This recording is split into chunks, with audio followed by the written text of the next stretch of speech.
श्रीमते रामानुजाय नमः। श्रीमते निगमान्तमहादेशिकाय नमः। श्रीरामकवचम्।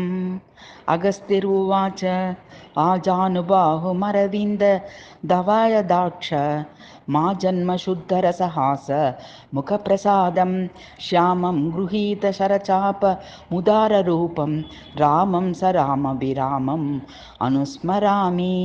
शृणुवक्ष्याम्यहं सर्वं सुतीक्ष्णमुनिसत्तम श्रीरामकवचं पुण्यं सर्वकामप्रदायकम् अद्वैतानन्दचैतन्य शुद्धसत्त्वैकलक्षणः बहिरन्तः सुतीक्ष्णात्र रामचन्द्रः प्रकाशते।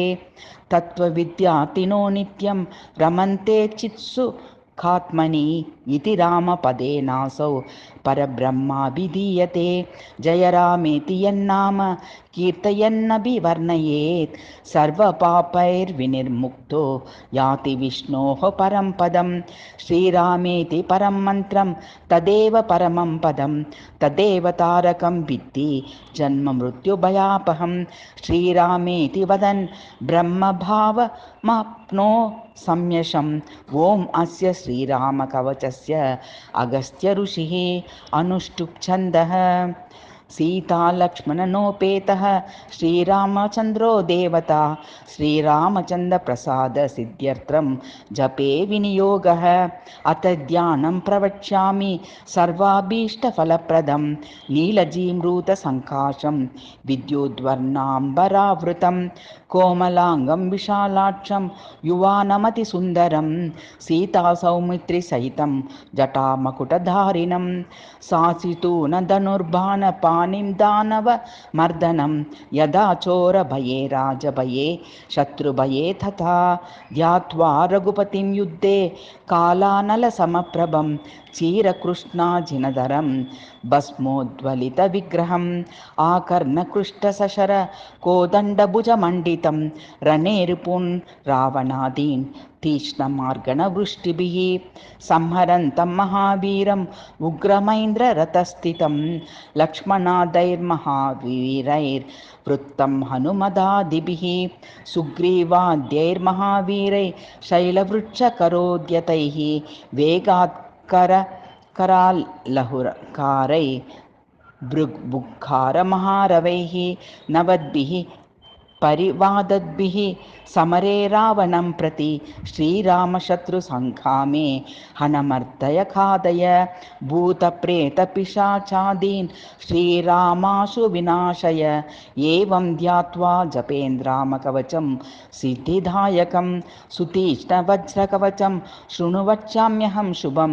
श्रीरामः पातु मे मूर्ध्नि पूर्वे च रघुवंशजः दक्षिणे मे रघुवरः पश्चिमे पातु पावनः उत्तरे मे रघुपतिः बालं दशरथात्मजः भ्रुवोर्दूर्वादलश्यामः तयोर्मध्ये जनार्दनः श्रोत्रं मे पातु राजेन्द्रो दृशो राजीवलोचनः ज्ञानं मे पातु राजर्षिः कण्ठं मे जानकीपतिः कर्णमूले करध्वंसी बालं मे रघुवल्लभः जिह्नां मे वाक्पतिः पातु दन्तवल्यौ रघुत्तमः ओष्ठौ श्रीरामचन्द्रो मे मुखं पातु परात्परः कण्ठं पातु जगद्वन्दः स्कन्धौ मे रावणान्तकः धनुर्बाणधरः पातु भुजौ मे वालिमर्दनः सर्वाण्यङ्गुलि पर्वाणि हस्तौ मे राक्षसान्तकः वक्षो मे पातु काकुत्स्थः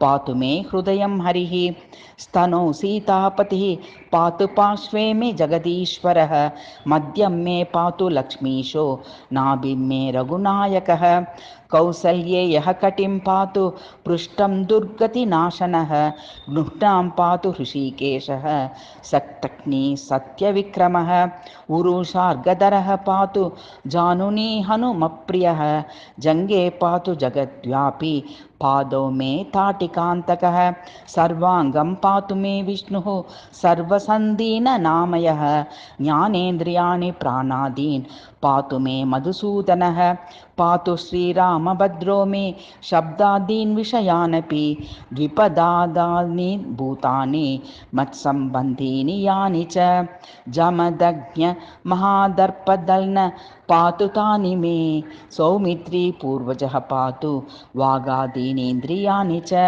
रोमाङ्कुराण्यशेषानि पातु सुग्रीवराज्यतः वाक्नो बुद्ध्यहङ्कारैः ज्ञानाज्ञानकृतानि च उन्मान्तरकृतानीह पापानि विविधानि च तानि सर्वाणि तगत्वासु हरकोदण्डखण्डनः पातु मां सर्वतो रामः शार्ग्वबाणधरः सदा इति श्रीरामचन्द्रस्य कवचं वज्रसंहितं गृह्णात् गुह्यतमं दिव्यं सुतीक्ष्णमुनिसत्तमः यः पठेत् शृणुयाद्वापि श्रावयेद्यासमाहिताः स याति परमं स्थानं रामचन्द्रप्रसादतः महापातकयुक्तो वा गोत्नो वा भूनः तथा श्रीरामचन्द्रकवचपठनात् शुद्धिमाप्नुयात् ब्रह्महत्यादिभिः पापैः मुच्यते नात्र संशयः इति श्रीरामचन्द्रकवचं समाप्तम्।